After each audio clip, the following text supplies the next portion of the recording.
Hadirin semuanya, pada pagi hari ini kita akan memasuki termin 1 untuk workshop dengan tema besarnya adalah Financial Strategy for Startup, di mana tujuan ini sebagaimana yang telah diungkapkan oleh Pak Aji tadi, bahwa ini kita akan membahas lebih dalam bagaimana terkait pendanaan, strategi pengelolaan, bahkan ilmu-ilmu yang baru saja bisa kita terapkan dalam usaha kita. Kita tahu bahwa latar belakang kita tidak semuanya mungkin dari ekonomi ataupun akuntansi, tetapi memulai usaha tentu saja perlu ilmu untuk pengelolaan tersebut. Nah, yang pertama kita akan memberikan kesempatan untuk narasumber yang pertama, yaitu Bapak Wiwin SEMAK. Beliau adalah Direktur dari CV Win Cipta Media. Dan nanti akan dilanjutkan dengan narasumber kedua, yaitu Ibu Ririn Afrianti Lubis. Nah, izinkan saya membacakan sedikit kurikulum vitae dari Pak Wiwin. Ini mungkin kurikulum vitae-nya belum saya tambah MAK-nya, karena baru saja beliau menyelesaikan magister akuntansi, jadi ini ilmunya masih sangat hangat dan wajib kita untuk serap ya. Nah, beliau ini merupakan direktur dari CV Win Cipta Media dan salah satu pendamping tenan inkubator bisnis teknologi dengan memiliki sertifikat pendamping kewirausahaan dari BNSP dan Kementerian Koperasi UMKM RI. Nah, jadi track record beliau dalam proses inkubasi dan juga melahirkan startup khususnya di IBT Untan ini adalah sangat banyak, sehingga nanti kita akan menggali lebih dalam ilmu yang akan disampaikan oleh beliau. Baik, untuk selanjutnya kesempatan saya berikan kepada Bapak Wiwin SE MAK untuk menyampaikan materi dengan tajuk memahami akuntansi dalam bahasa bisnis. Kepada Bapak Wiwin kami persilakan. Baik, terima kasih Mbak Risa. Sebelumnya suara saya terdengar ya? Ya baik, Bismillahirrahmanirrahim. Assalamualaikum warahmatullahi wabarakatuh. Selamat pagi dan salam sejahtera untuk kita semua. Mudah-mudahan dalam pagi hari ini kita selalu diberikan kesehatan ya, dan kebugaran sehingga pada hari ini bisa ikut hadir dalam workshop di BT Untan ini. Baik, terima kasih kesempatan yang diberikan kepada saya. Yang saya hormati ada Bu Ning ya, Kepala Biro Umum dan Keuangan, kemudian ada Bu Endah atau saya panggil akrabnya Mbak Endah ya sebagai Kabak Perencanaan, dan tentu saja para kolega-kolega saya di BT Untan, ada Pak Fauroji sebagai manajernya, kemudian juga materi yang lain Mbak Ririn dan Bu Yohana ya sebagai Mbak Ririn dari BCA dan Bu Yohana sebagai Ketua HKI di Untan. Salam kenal dan salam hangat dari saya. Dan tentu saja para tenan-tenan IBT yang pada hari ini berkenan untuk ikut hadir untuk kita berbagi ilmu dan menyerap ilmu pengetahuan yang berguna tentunya untuk pengembangan bisnis kita ke depan. Baik, karena waktu kita singkat, jadi saya langsung saja untuk membahas tentang apa yang menjadi topik pada hari ini yang diberikan kepada saya.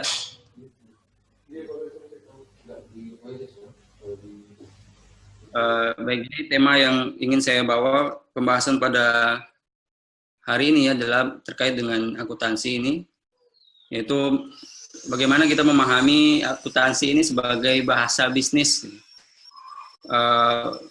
Mungkin sebagian orang pada umumnya, orang awam menganggap akuntansi ini hanya sebatas mungkin ilmu untuk menghitung bagaimana menghitung keuntungan, menghitung profit yang ada di usaha, tapi pada dasarnya yang esensi dari akuntansi ini adalah sebagai sumber informasi gitu ya. Sehingga para pakar akuntansi mengatakan bahwa akuntansi ini adalah bahasa bisnis. Ya, sebagai bahasa yang kita tahu bahwa bahasa ini kan untuk berkomunikasi ya, untuk bagaimana kita bisa menyampaikan sebuah informasi pada baik itu secara internal maupun eksternal kepada pihak luar. Nah, ketika kita bicara bisnis, tentu tujuan utama bisnis itu kan selain untuk menciptakan pelanggan, juga sebagai tujuan akhirnya untuk mendapatkan profit atau keuntungan, sehingga bisnis ini akan terus berjalan sustainable atau terus menerus itu. Oleh sebab itu kita butuh sebuah informasi bahasa yang itu dipahami oleh general oleh banyak orang. Pertama ketika kita untuk mencari dana pihak ketiga dan segala macam, bahkan untuk internal untuk evaluasi di dalam bisnis. Nah, terkait dengan akuntansi ini, karena sering mungkin pemahaman yang berbeda gitu ya terkait dengan akuntansi. Sebagaimana saya pada tesis saya waktu penyelesaian S2, saya mengangkat tentang tingkat penggunaan informasi akuntansi bagi UMKM ya. Sehingga pada dasarnya persepsi UMKM itu terkait akuntansi biasanya hanya sebatas bagaimana akuntansi ini menghitung untuk bagaimana hanya untuk mendapatkan keuntungan, menghitung laba dan rugi, segala macam gitu ya. Padahal akuntansi ini jauh lebih penting dari itu gitu ya. Artinya kita tadi sebagai bahasa bisnis, akuntansi ini memberikan kita informasi keuangan terkait dengan kondisi bisnis kita pada saat ini gitu ya. Sehingga ada yang beranggapan bahwa tadi mungkin karena misalnya saya bukan orang akuntansi, kemudian saya bukan ekonomi dan ilmu akuntansinya mungkin sangat minim, sehingga malas untuk mempelajari akuntansi. Gitu. Padahal kita sebagai business owner atau pengelola di sebuah bisnis, kalau bisa dibilang ya wajib ya harus memahami akuntansi ini. Sehingga bukan saja pada tataran kita membuat laporan keuangan, ya kalau masalah membuat itu masalah yang bisa dibilang gampang ya. Kalau kita tidak paham, banyak para akuntan gitu, bahkan anak SMK yang di bidang akuntansi ya paham bagaimana membuat laporan keuangan. Kalau hanya sebatas itu ya. Tapi sebagai business owner, pengelola segala macam, yang harus kita pahami adalah memahami bagaimana cara membaca laporan keuangan yang disajikan. Gitu ya. Misalnya kita tidak bisa membuat laporan keuangan. Tapi kita dibuatkan, misalnya kita meng-hire akuntan, meng-hire orang yang paham akuntansi ya. Tapi ketika kita sebagai business owner tidak bisa membaca apa sih keuangan laporan yang sudah disajikan di dalam laporan keuangan ini, kita sebagai business owner atau nantinya sebagai investor gitu ya, kita bagaimana membaca dari laporan keuangan yang sudah disajikan. Itu yang perlu kita pahami. Artinya kita memahami pentingnya akuntansi itu sebagai bahasa bisnis, sehingga kita harus paham gitu. Paham apa fungsi dari setiap laporan keuangan, bagaimana membacanya, kemudian bagaimana kita mengevaluasi laporan keuangan yang ada disajikan baik dalam laporan laba rugi, neraca dan segala macam ya dalam istilah akuntansinya. Baik, jadi itu terkait dengan ini ya, persepsi kita kebanyakan UMKM atau startup yang mengenai akuntansi ini kan hanya sebatas akuntansi ini hanya sebatas tadi hanya untuk menghitung laba rugi dan segala macam, sehingga terbatas pada itu saja. Atau biasanya kebanyakan UMKM itu sebagai formalitas saja, misalnya hanya untuk ketika nanti melakukan pinjaman di perbankan segala macam, sehingga harus menyajikan laporan keuangan. Dan terkadang kebanyakan laporan keuangan yang ada UMKM itu tidak sustainable, artinya dibuat hanya untuk keperluan tertentu saja. Tadi misalnya kayak kita ingin mendapatkan pendanaan segala macam. Padahal secara internal laporan keuangan ini kita butuh secara sustainable gitu, terus menerus selagi bisnis itu berjalan. Nah, maka ada sebuah korelasi ya yang sangat erat gitu, hubungan antara laporan keuangan dan operasional bisnis ini ada sesuatu yang tidak bisa dipisahkan gitu. Jika itu dipisahkan maka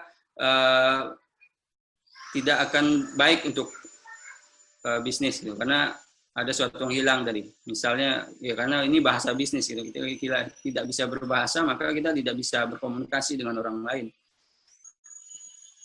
Jadi kita bila berbicara soal bisnis pasti ada transaksi yang dilakukan ya hari-hari, kemudian dan itu kita sebut sebagai transaksi bisnis di perusahaan, baik itu pembelian, penjualan dan segala macam. Nah, semua itu dalam akuntansi adalah sebuah proses awal yang kita sebut sebagai transaksi yang nantinya sebagai bahan kita untuk membuat jurnal sehingga ada siklus akuntansi yang harus dilakukan sampailah jadi laporan keuangan.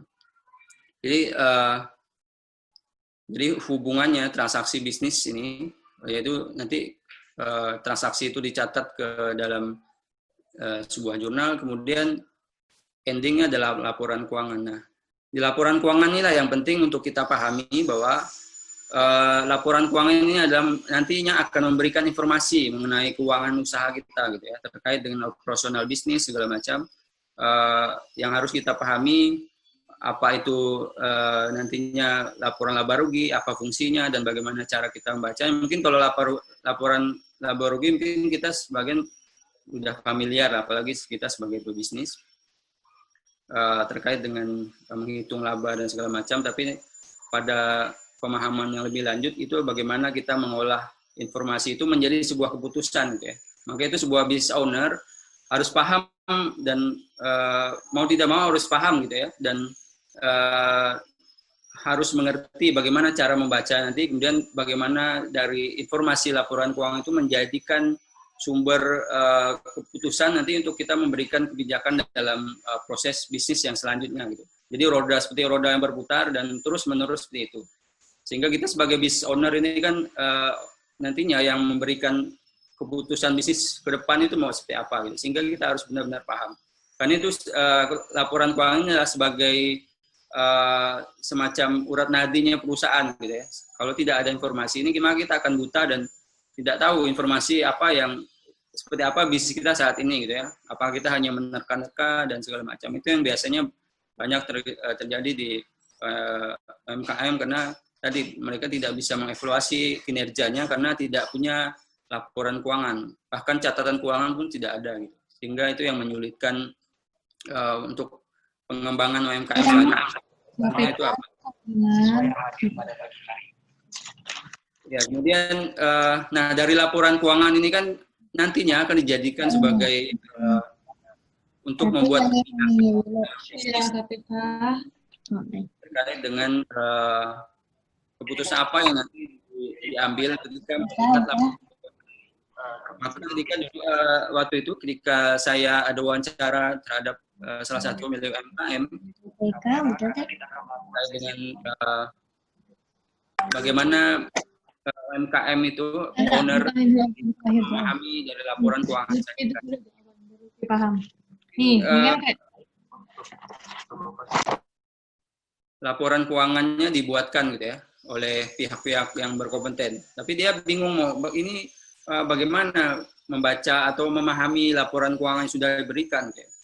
Sehingga ya ujung-ujungnya laporan keuangan yang diberikan pun ibaratnya tidak membantu bisnisnya karena dia tidak bisa mencerna apa yang ada di dalam laporan keuangan tersebut, tidak bisa membaca dan dari membaca itu mendapatkan informasi yang valid tentang keuangan usahanya gitu ya. Jadi masalah UMKM itu bagaimana bukan pada masalah bisa atau tidak membuatnya gitu ya, tapi pada bagaimana bisa atau tidak memahami laporan keuangan yang nantinya akan disajikan baik ketika kalau kita bisa membuatnya sendiri itu lebih baik. Kalaupun dibuatkan oleh pihak-pihak tertentu yang kita hire untuk khusus misalnya ada staf keuangan segala macam, maka kita sebagai owner harus paham sehingga kita tidak bisa dimanipulasi gitu ya terkait dengan transaksinya karena kita sudah paham seluk-beluk dan segala macam. Maka itu sebagai business owner kita harus bisa bukan hanya paham bagaimana cara membuatnya, tapi juga paham bagaimana cara membaca laporan keuangan yang sudah disajikan.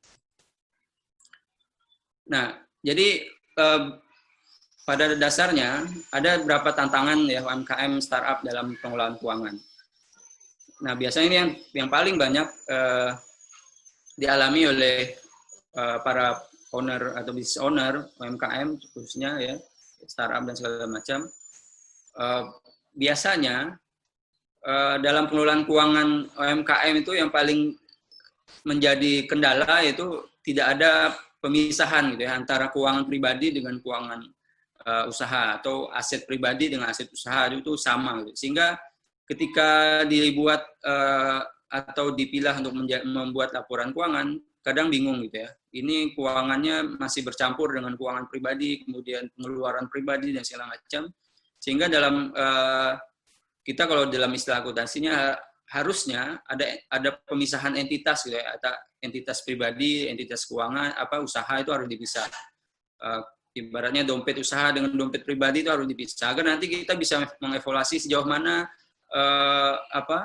operasional usaha kita yang sudah berjalan, transaksinya segala macam. Ditambah lagi ketika kita tidak pernah mencatat transaksi bisnis kita, sehingga itu bercampur baur antara keperluan pribadi dan keperluan usaha. Bahkan ketika kita bertanya kepada UMKM berapa omsetnya setiap bulan, terkadang untuk menjawab omsetnya berapa saja harus mengira, dan terkadang itu kira-kira yang kadang-kadang tidak real gitu ya. Tapi ketika kita punya catatan, punya laporan keuangan setiap bulannya, pasti omset itu akan tercatat gitu ya, dan berapa detailnya, bahkan pada saat sampai margin labanya berapa itu pasti akan tercatat.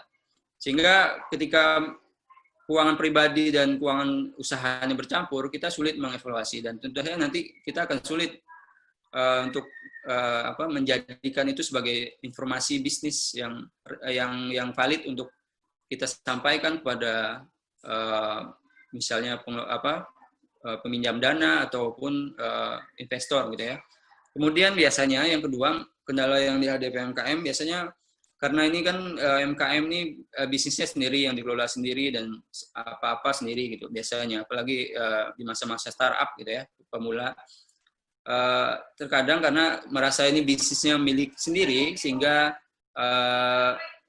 dia belum meng-hire karyawan dan segala macam, sehingga dia kadang tidak menghitung gaji untuk dirinya sendiri. Artinya pendapatan yang ia dapatkan setiap bulan misalnya, setelah dipotong misalnya harga pokok pembelian segala macam, HPP-nya, harga pokok pembelian barang, dan dikira itulah margin keuntungannya. Padahal ada beban-beban lain yang tidak dimasukkan ke dalam perhitungan laba ruginya, sehingga menganggap keuntungannya besar gitu. Padahal ada beban yang lain yang tidak dimasukkan, sehingga menganggapnya padahal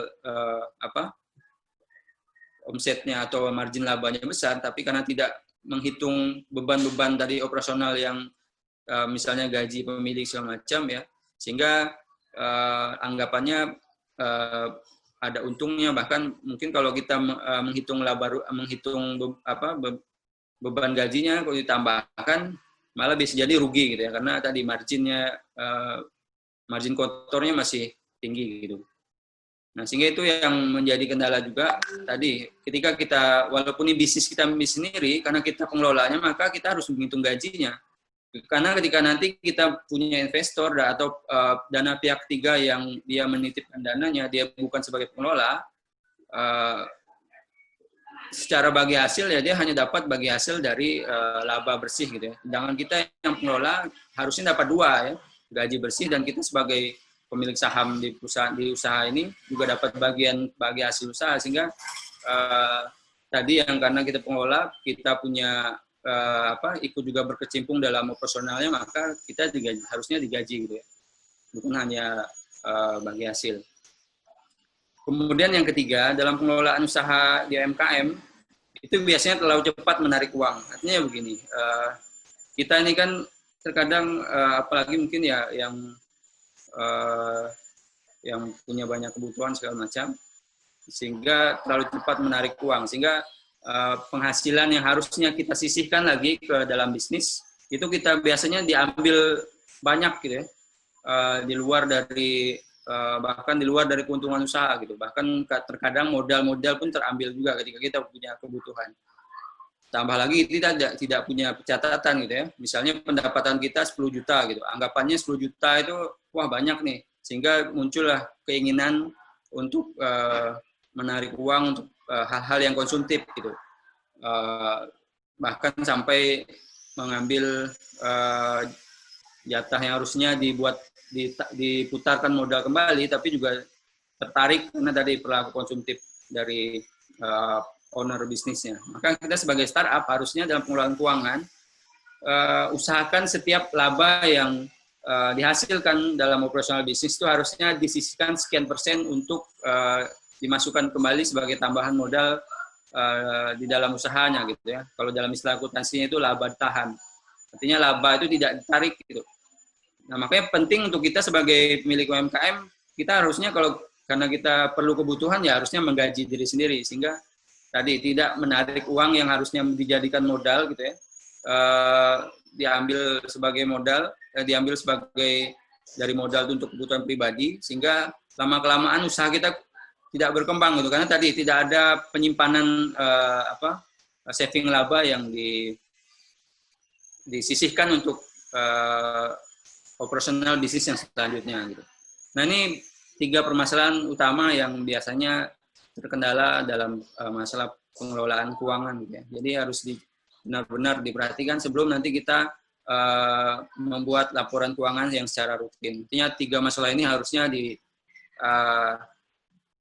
harus dicerna matang-matang gitu terkait dengan bagaimana nanti sehingga kita dalam pengelolaan keuangan benar-benar baik gitu ya. Karena yang namanya bisnis harus berkelanjutan gitu. Karena kalau tidak bisa saja nanti modal yang harusnya diputarkan kembali malah terpakai gitu. Itu yang menjadi tantangan gitu ya bagi UMKM dalam pengelolaan usaha. Nah, tadi terkait dengan kenapa kita harus menjadikan atau membuat laporan keuangan dalam bisnis tadi. Yang pertama ya, karena memang laporan keuangan sebagai sumber informasi gitu ya, untuk sumber informasi untuk kita mengetahui kondisi bisnis kita saat ini. Apakah dia berkembang atau bahkan menurun segala macam gitu ya, sehingga itu menjadi bahan evaluasi kita. Nah, dari catatan keuangan itu kan menjadi sumber informasi yang membantu kita mengetahui bisnis kita saat ini sehat atau tidak ya. Misalnya kalau dalam bisnis kita paham atau kita ketahui lazimnya disebut sebagai early warning system gitu, atau melihat kondisi real bisnis kita ini apakah baik-baik saja atau sedang kurang sehat gitu ya, karena salah satu indikatornya tadi terkait dengan keuangan. Nah, kalau kita tidak punya laporan keuangan, maka kita tidak tahu nih bisnis kita dalam kondisi sehat atau tidak gitu. Makanya biasanya UMKM yang baru atau startup yang baru muncul sebenarnya peluangnya bagus, tapi karena pengelolaan keuangannya tadi yang bisa dibilang kurang baik ya, sehingga dia tidak bisa melanjutkan operasional bisnisnya karena kekurangan modal gitu ya, kekurangan modal, kekurangan aset dan segala macam, sehingga itu menghambat dalam operasional bisnisnya. Sehingga kalau kita punya informasi, sehingga kita bisa paham nih dalam kondisi seperti apa bisnis kita saat ini, apalagi dalam kondisi pandemi saat ini pasti banyak penyesuaian dan segala macam ya, banyak penurunan dan segala macam, sehingga sangat diperlukan sekali untuk laporan keuangan usaha, minimal ada catatan keuangan yang kita tulis gitu. Nah, tadi yang kedua tentu saja sebagai dasar pengambilan keputusan tadi, karena informasi akuntansi ini menjadikan kita ada informasi yang kita butuhkan dalam pengambilan keputusan. Makanya seorang business owner sebagai pengambil kebijakan dalam bisnis ini penting sekali memahami tentang laporan keuangan gitu ya. Walaupun kita bukan background akuntansi atau background-nya ekonomi gitu. Karena kita sudah memutuskan sebagai pebisnis, maka itu wajib gitu. Wajib untuk kita pelajari, wajib untuk kita pahami agar nanti bisnis kita bisa berkembang dan bisa lebih besar. Kemudian yang ketiga tadi sebagai alat komunikasi kita kepada pihak eksternal ya. Mungkin kita paham ketika kita ingin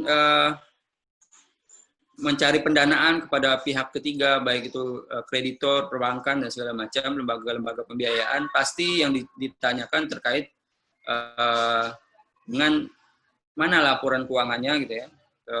Sehingga laporan keuangan itu kan menjadi sumber informasi mereka untuk melihat apakah bisnis ini sedang baik-baik saja, sehingga nanti ketika diberi pinjaman dia bisa lancar dalam mengembalikan pinjaman yang diberikan ya. Sehingga dari informasi itu terutama laporan laba ruginya, melihat neracanya dan segala macam, apakah misalnya dalam bisnisnya berapa bulan terakhir sedang minus, rugi atau segala macam gitu, atau sedang atau masih pada tahapan sehat mendapatkan laba. Itu juga investor dia melihat ya. Ya pastinya kita sebagai pemilik dana harus berhati-hati dalam menyimpan dananya atau menyerahkan dananya kepada para pelaku usaha ya, karena memang tadi agar pemberian atau angsuran yang nantinya akan dikembalikan itu bisa berjalan lancar, atau kalau investor dia mengharap bagi hasil tentu saja dari laba yang dihasilkan perusahaan.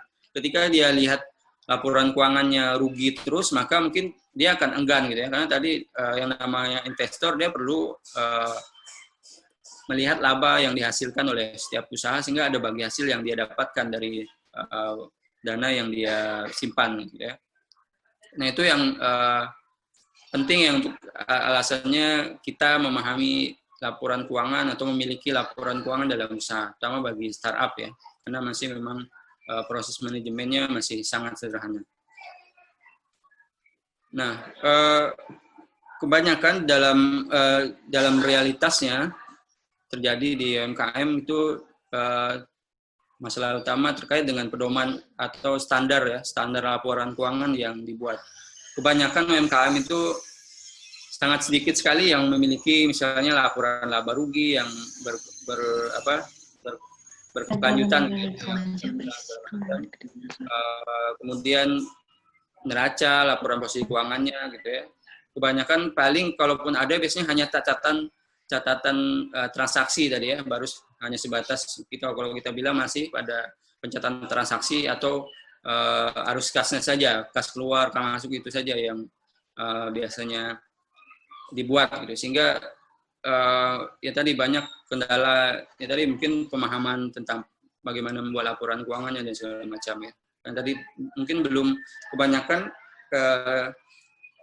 belum memahami gitu ya, tadi memahami fungsi dari laporan keuangan tadi, sehingga hanya membuat laporan keuangan itu hanya formalitas gitu.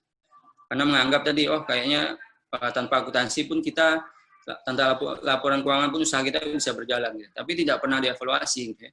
Maka ada pedoman laporan keuangan yang dibuat untuk UMKM ya. Ini yang membuat tentu saja organisasi yang punya kapasitas dan diberi kewenangan ya. Kalau di Indonesia disebut namanya Ikatan Akuntan Indonesia atau IAI ya. Dan di situ ada namanya Dewan Standar Akuntansi Keuangan. Nah, mereka lah yang membuat standar untuk laporan keuangan, baik itu untuk UMKM sampai perusahaan besar yang ada di Indonesia. Gitu ya. Ada standar yang harus diikuti, sehingga dengan standar itu, tadi ya, karena bahasa bisnis maka dia harus standar sehingga orang paham gitu. Ketika satu standarnya sama, sehingga orang bisa membandingkan antara membaca laporan keuangannya karena tadi sudah terstandar. Nah,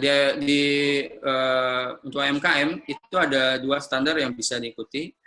Yang terbaru ini adalah standar SAK MKM atau standar akuntansi keuangan entitas mikro, kecil, dan menengah. Jadi yang sudah disusun oleh Dewan Standar Akuntansi Keuangan di Indonesia, IAI ya, yang sudah sangat sederhana ya untuk standar UMKM gitu, dan sebenarnya itu mudah saya dipahami, dimengerti kalau kita paham bagaimana tadi kita sebagai business owner bisa memahami isi dari laporan keuangan yang tadi. Dengan standar ini kita bisa mengevaluasi gitu ya. Jadi SHK MKM ini berlaku efektif sejak tanggal 1 Januari 2018. Kemudian yang sebelumnya ada juga, sebelum SHK MKM ini ada SHK etap namanya. Ada standar akuntansi keuangan entitas tanpa akuntabilitas publik. Itu misalnya yang PT, CV gitu ya, yang ya kalau sudah memahami MKM, pada dasarnya ini hampir sama gitu ya, hanya SHK etap ini sebelum dari MKM. Jadi MKM dulunya pakai etap, tapi sekarang sudah ada MKM, jadi standarnya pakai MKM. Dan sebenarnya tidak jauh berbeda juga, hanya ada beberapa item yang lebih disederhanakan di MKM. Nah, kalau beda juga nanti ketika ada usaha yang bentuknya adalah yayasan atau perusahaan non-profit, nah, ini biasa ada standar lain gitu ya, dan itu sebagai informasi saja itu standarnya adalah SAK, PSAK 45 gitu. Jadi standar-standar itu yang sebagai pedoman gitu ya. Jadi bagaimana kita melihat atau memahami laporan keuangan bisa juga mempelajari dari standar itu, dengan standar yang sudah dibuat gitu ya. Ibaratnya kalau kita di akuntansi bilangnya ini kitab akuntansi gitu. Jadi kitab untuk pedoman akuntansi itu adanya di situ, SAKMKM ini. Jadi kalau teman-teman yang ingin memahami gimana sih laporan keuangan sesungguhnya untuk MKM yang sudah terstandar, nah, lihat saja nanti SAKMKM. Ya, kemudian perlu juga saya sampaikan terkait dengan jenis-jenis usaha dan perbedaan akuntansinya. Jadi ada sedikit perbedaan tergantung pada usaha kita ini bergerak di bidang apa gitu ya. Kan usaha ada yang pertama paling tidak ada 3 jenis gitu ya. 3 jenis usaha yang dipilah yang nantinya ada sedikit perbedaan di cara pengakuntansiannya gitu, cara menjurnal dan segala macam. Tapi pada laporan keuangannya kurang lebih hampir sama. Hanya saja mungkin siklusnya yang mungkin dari awalnya ada sedikit perbedaan sampai pada pembuatan laporan keuangan. Tapi pada dasarnya laporan keuangannya hampir sama. Nah, kita mulai dari ada yang namanya perusahaan dagang atau trading, penjualan. Jadi kita di sini kalau perusahaan trading atau perusahaan dagang, di sisi persediaan dia memiliki persediaan barang dagangan. Kemudian ada usaha manufaktur atau produksi, yang produksi ada pengolahan gitu ya, terkait mungkin dari mulai dari bahan baku, kemudian diproses dan menjadi outputnya barang jadi yang siap dijual. Sehingga dalam persediaannya ada persediaan bahan baku, persediaan bahan pembantu, ya, kemudian persediaan barang yang sudah jadi dan siap dijual. Artinya dalam pencatatan persediaannya ada sedikit perbedaan. Sedangkan untuk perusahaan jasa atau layanan, ini kan kalau dalam persediaan dia tidak memiliki persediaan karena sifatnya layanan by pre-order gitu. Ketika ada order baru beroperasi gitu, sehingga tidak ada persediaan yang disimpan. Kemudian dari pembelian rata-rata ada, kemudian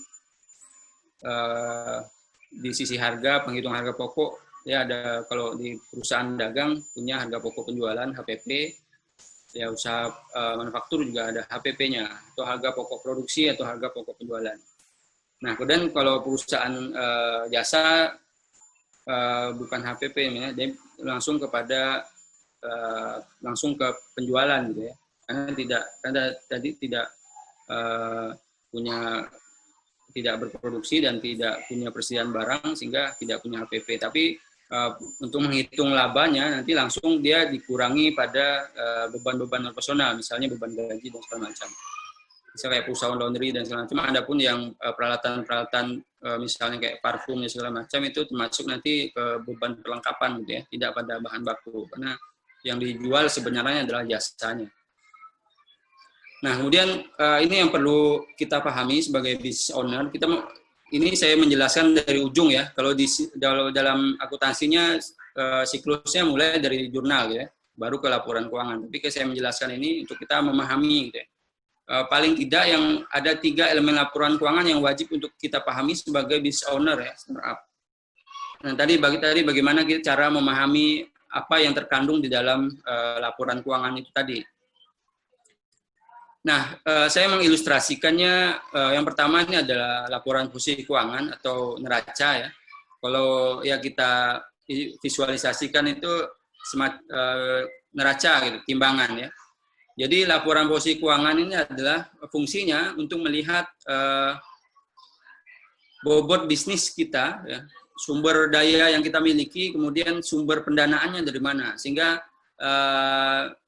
informasi ini dimasukkan ke dalam yang namanya neraca atau laporan posisi keuangan. Jadi kita sebagai business owner atau nantinya sebagai investor, kita melihat sebuah bisnis ini bobotnya seperti apa gitu ya, atau berat timbangannya itu seberapa besar nilai dari bisnis itu sendiri kalau dinominalkan gitu ya, artinya aset yang kita miliki, kemudian sumber daya yang berwujud atau tidak. Nah, biasanya kalau untuk perusahaan startup yang berbasis teknologi biasanya itu lebih banyak kepada asetnya adalah intangible asset atau aset yang tidak berwujud. Kalau yang perusahaan manufaktur dan segala macam itu lebih banyak kita melihat asetnya itu berbentuknya aset tetap yang berwujud ya. Contoh misalnya kalau kita melihat perusahaan Gojek gitu ya. Gojek itu kan kalau dinilai dari asetnya, aset berwujudnya tidak mungkin sangat kecil ya, karena apa yang dimiliki Gojek ya, dia perusahaan bukan perusahaan transportasi, tapi dia tidak memiliki kendaraannya malah drivernya gitu ya. Artinya dia hanya penyedia sistem gitu.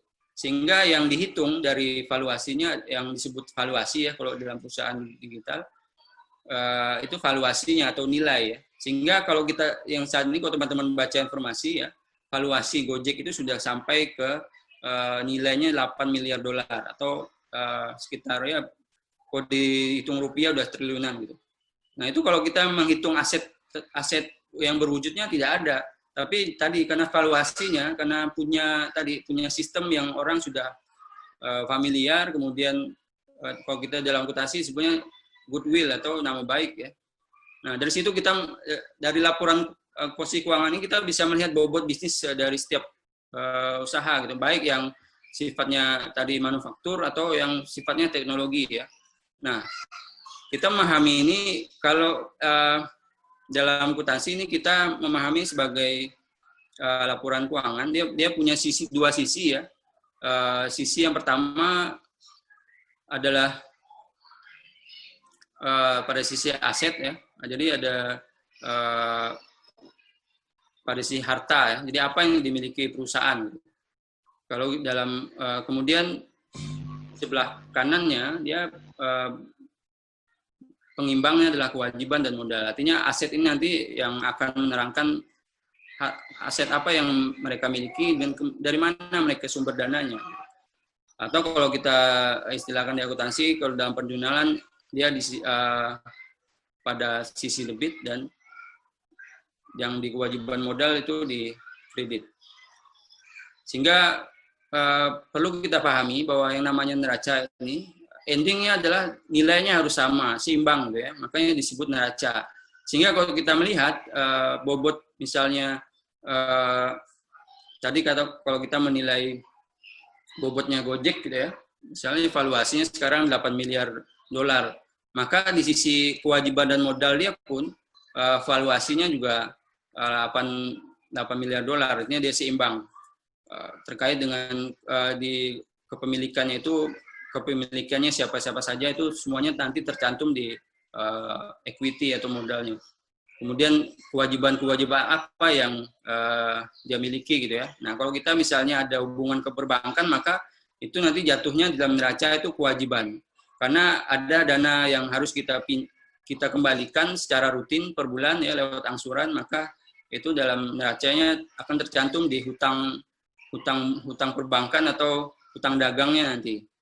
Nah, dari situ kita bisa melihat ya sebuah perusahaan sehat atau tidaknya nanti kita bisa lihat dari neracanya gitu ya. Dari komposisi neracanya apabila lebih besar hutangnya daripada modal atau lebih besar modal daripada hutang gitu ya. Belum tentu dalam sebuah perusahaan itu besar nilai perusahaannya atau besar nilai asetnya itu bisa dikatakan sehat ya. Tidak sebegitu juga kita melihatnya ya. Tidak pada satu sisi gitu. Sehingga kita memahami pada dua sisi. Apa yang dia miliki, oke, kalau kita melihat perusahaan manufaktur misalnya punya bobot nilai 10 miliar misalnya asetnya.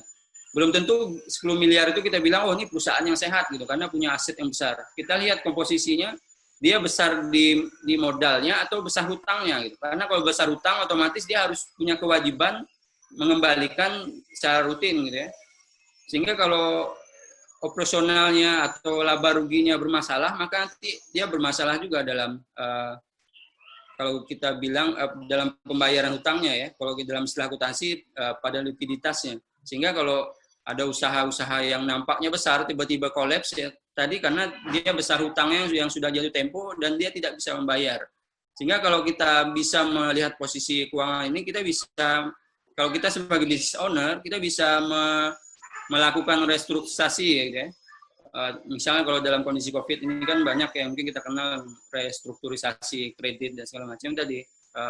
Kalau pinjaman sudah jatuh tempo tapi kita tidak bisa membayar, maka bisa direstrukturisasi gitu. Dan itu bisa dilihat dengan laporan posisi keuangan. Kalau kita tidak punya ini, kita susah nih untuk mengevaluasi ini. Nah, apa komponen neraca ini?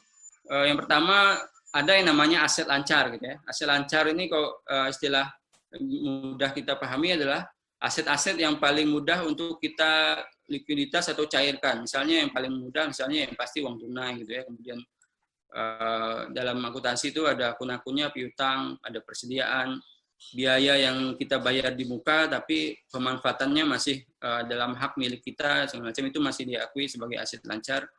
Kemudian ada yang namanya aset berwujud ya, mesin. Nah ini contohnya tanah, bangunan, kendaraan, mesin, segala macam. Ini biasanya melihat aset yang berwujud ini pada perusahaan-perusahaan yang manufaktur, yang berbasis produksi gitu ya, yang punya aset yang berwujud nampak gitu, misalnya kendaraan, bangunan dan segala macam, bangunan pabrik dan segala macam, itu masuk ke aset berwujud.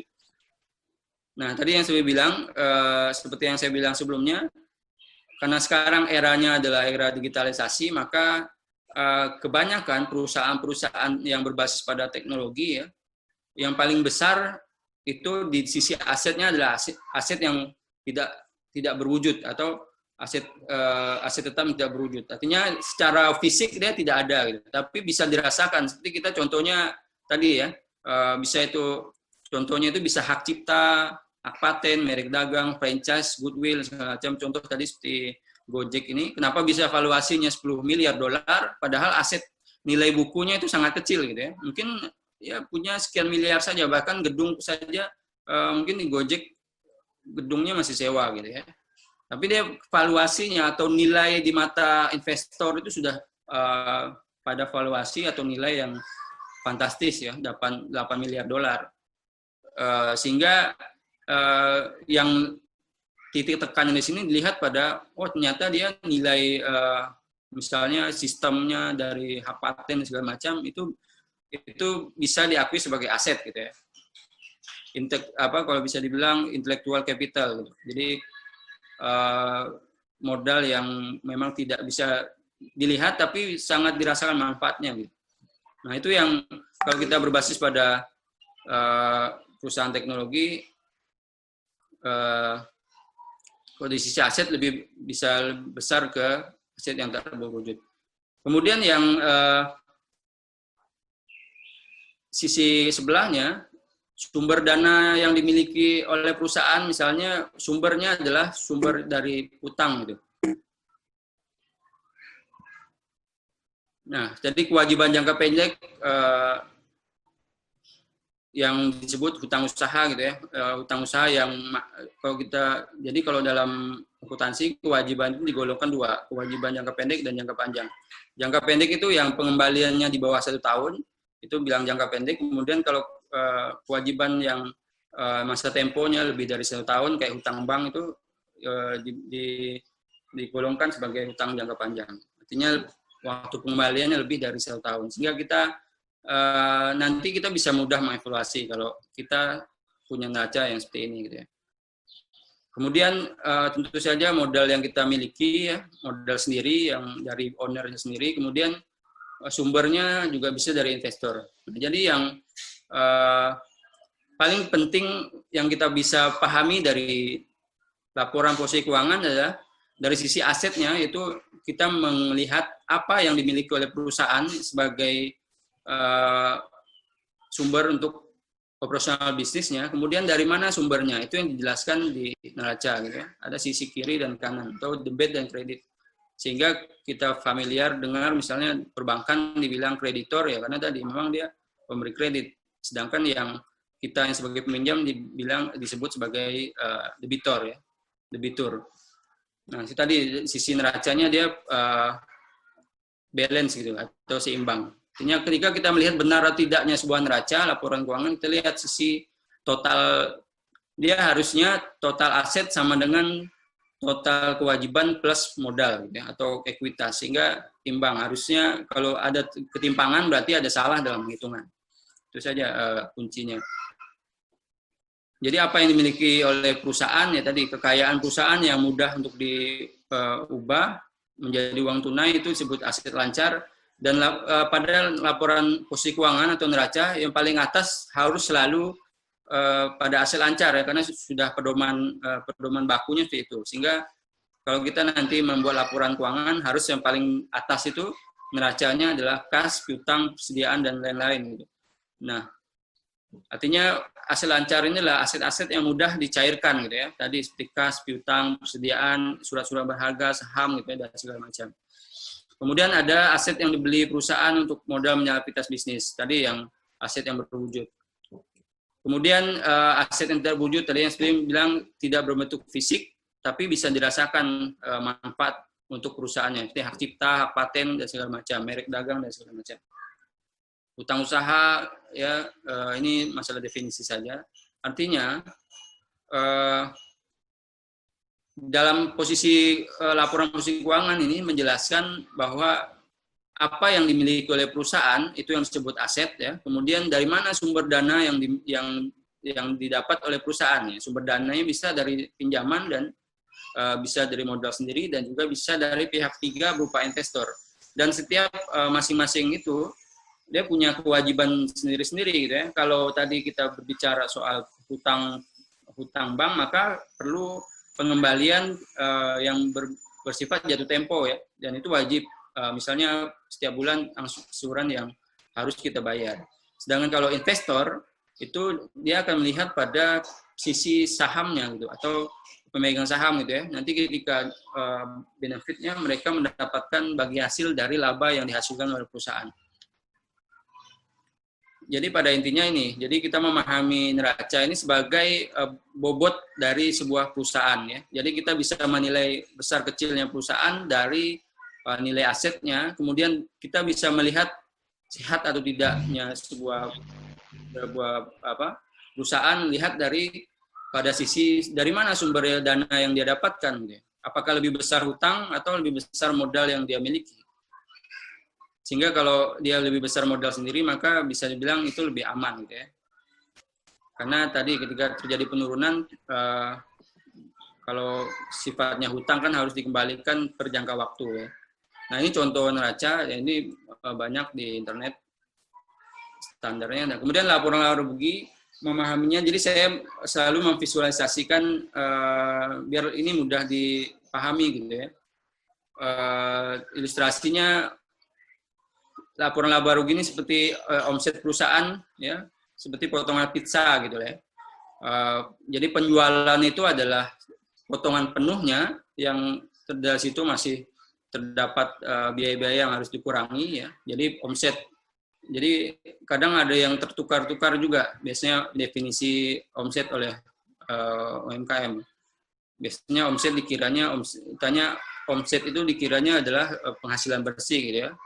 Sedangkan yang benarnya adalah omset itu adalah penjualan keseluruhan ya. Jadi penjualan yang belum dikurangi biaya-biaya. Sehingga kalau ilustrasikan seperti potongan pizza, bisa ada 8 potong, maka 8 potong itu kan masih bukan kepunyaan perusahaan semuanya. Ada biaya-biaya yang harus dikeluarkan.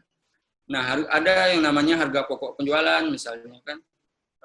Kemudian ada biaya-biaya operasional yang terkait gaji, listrik, semacam biaya-biaya promosi, dan termasuk pajak gitu. Itu masuk dalam biaya-biaya operasional. Nah, bersih dari pengurangan harga pokok penjualan dan biaya-biaya operasional itu yang disebut dengan keuntungan bersih atau margin bersih, yang disebut laba ya. Nah, jadi informasi di laporan laba rugi itu ya terkait dengan berapa total penjualan, dikurangi harga pokok, dikurangi beban-beban personal, maka dapatlah laba bersih ya yang sudah dipotong pajak. Dan itu yang disebut laba bersih yang dimiliki oleh perusahaan, dan itu nanti akan menambah modal yang ada di neraca. Seperti itu. Pak Win, mohon maaf waktunya tinggal 2 menit Pak. Baik. Oh ya. Terakhir saya menjelaskan terkait dengan tadi elemen yang ketiga terkait laporan arus kas. Nah di sini yang arus kas ini semacam ini ya, urat nadinya atau roda bisnisnya perusahaan. Ini yang memutar cash flow atau arus kas yang ada di perusahaan operasionalnya, sehat tidaknya bisnis itu bisa dilihat dari cash flow yang mengalir di operasional bisnisnya gitu ya. Karena bisa jadi laba yang dihasilkan itu besar tapi bukan bersifat kas. Nah, itu biasanya. Ada yang banyak yang piutang itu menjadi masalah juga. Makanya belum cukup kita melihat laporan laba rugi saja, tapi kita melihat kualitas dari laba yang dihasilkan. Kualitasnya ada apakah itu tunai atau dia bersifat piutang ya. Ada orang yang membeli barang tapi dia belum membayar. Sehingga itu kan harus ditagih ya. Jika kalau dalam arus kasnya dalam memutar roda bisnis itu bisa menjadi sumber kemacetan bisnis kalau piutangnya tidak tertagih. Nah, sehingga yang komponen dari laporan arus kas ini yang terkait dengan aktivitas operasional yang tadi kas keluar masuk dan segala macam. Kemudian ada aktivitas investasi, misalnya pembelian aset tetap dan segala macam, penjualan aset tetap yang itu menambah atau mengurangi kas. Kemudian yang ketiga, aktivitas pendanaan, misalnya pinjaman dari perbankan atau lembaga pembiayaan atau dana pihak ketiga. Sehingga bisa divisualisasikan, dicontohkan sebagai keran ya, keran air. Di sini ada arus kas masuk atau inflow, itu sumbernya adalah dari penjualan tunai, pembayaran piutang, tambahan pinjaman, tambahan investasi. Nah, itu yang di dalam baskomnya itu adalah kas yang dimiliki perusahaan. Artinya itu yang akan memutar roda bisnisnya perusahaan ya, yang aset lancarnya. Kemudian ada arus kas ya, outflow itu yang pembayaran piutang, penarikan pemilik dan segala macam. Ini yang mengurangi kas mengurangi kas dan modal yang nanti akan ada yang dimuat dalam laporan neraca. Kemudian ada satu lagi elemen laporan keuangan ini menjadi sumber untuk kita mengevaluasi kinerja ya. Atau kita setelah ini biasanya yang harus dipahami owner adalah ini menjadi sumber nanti kita menilai kinerja melalui kalau kita biasa sebut itu sebagai perhitungan rasio ya. Jadi rasio antara perbandingan gitu ya, perbandingan antara aset lancar dengan hutang lancar atau disebut dengan rasio likuiditas. Nah, itu yang nanti akan melihat di sini sebuah bisnis itu sehat atau tidak ya. Bisa dilihat dari rasio likuiditasnya, artinya rasio aset lancar yang dimiliki oleh perusahaan. Apakah lebih besar aset lancarnya dibanding dengan kewajiban lancarnya, kewajiban yang harus dipenuhi dalam jangka pendek gitu ya. Kemudian ada juga namanya rasio solvabilitas atau untuk melihat perbandingan antara aset lancar dengan aset tetap, kemudian dibandingkan dengan kewajiban lancar dan kewajiban jangka panjang. Dan banyak lagi yang rasio-rasionya nanti mungkin step ke depan perlu juga teman-teman nanti pahami bahwa ini nanti sebagai kalau bisa dibilang dalam istilah manajemen itu untuk melihat KPI-nya atau key performance indikatornya gitu ya. Jadi untuk melihat bisnis ini sedang berjalan sehat atau tidak sih gitu. Bisa dilihat kalau kita punya laporan keuangan yang standar gitu ya. Kalau tidak, maka kita sulit untuk mengevaluasinya. Apalagi di masa-masa sekarang, kita mungkin merasa baik-baik saja usahanya. Tapi padahal ketika dievaluasi dengan laporan keuangan yang disajikan, ternyata dalam keadaan yang mengkhawatirkan gitu ya, atau early warning systemnya pada lampu merah atau lampu kuning gitu. Artinya itu sebagai pengingat kita dalam mengelola keuangan. Nah, mungkin karena waktu terbatas ya, sebenarnya sih ada beberapa simulasi yang saya siapkan, tapi karena waktu tidak terbatas, mungkin di lain kesempatan yang bisa lebih baik, sehingga ini tapi pada tataran saja. Paling tidak, targetnya adalah kita sebagai business owner harus memahami dari elemen-elemen laporan keuangan tadi, sehingga siapapun yang membuat, kita bisa memahami informasi yang ada di dalam laporan keuangan itu, kita sehingga bisa mengambil keputusan gitu sebagai pengelola bisnis atau pemilik bisnisnya, atau kalau kita punya investor, kita bisa mengkomunikasikan kondisi bisnis kita lewat laporan keuangan itu yang dipahami oleh investor. Karena tadi akuntansi ini kan sebagai bahasanya bisnis, sehingga kalau kita tidak bisa berbahasa, contoh saja kalau kita pergi ke luar negeri gitu ya, tidak pandai bahasa Inggris, orang tidak paham apa yang kita sampaikan atau apa yang sedang terjadi dengan kita gitu. Itu pada poin intinya adalah itu ya. Artinya kita sebagai pemilik bisnis, yang paling penting untuk kita pahami pada laporan keuangan adalah bagaimana cara membaca keuangan, memahami laporan keuangan, menjadikan itu sebagai sumber informasi untuk mengambil keputusan dalam bisnis, dalam pengelolaan keuangan gitu ya. Kalau masalah membuat itu masalah yang gampang gitu. Masih gampang, bisa kita meng-hire orang-orang yang paham di akuntansi ya, bisa meng-hire staf keuangan, bisa meng-hire konsultan akuntan dan segala macam. Tapi kita sebagai pemilik bisnis harus paham bagaimana membaca, memahami laporan keuangan yang nanti akan disajikan. Mungkin itu saja yang bisa saya sampaikan ya, Mbak Risa. Mungkin boleh ada pertanyaan kalau ada waktu yang tersisa. Terima kasih. Baik, terima kasih. Waalaikumsalam warahmatullahi wabarakatuh. Terima kasih Pak Win atas paparan materi yang disampaikan. Saya buka sejenak tanya jawab sebelum nanti kita melanjutkan pada narasumber kedua. Dan tadi menarik bahwa ada studi kasus yang akan nanti disampaikan. Mungkin nanti kita akan lanjutkan pada pendampingan insya Allah Pak Win.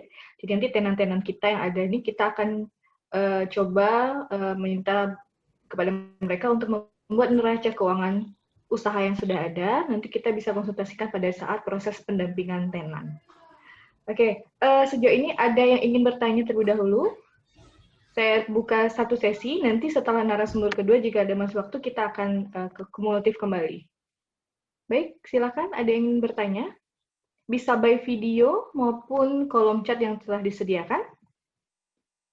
Nah, menarik tadi ada bahasa omset, kemudian ada bahasa margin ya, menghitung margin perusahaan, kemudian nanti itu adalah modal bagaimana kita berkomunikasi dengan investor.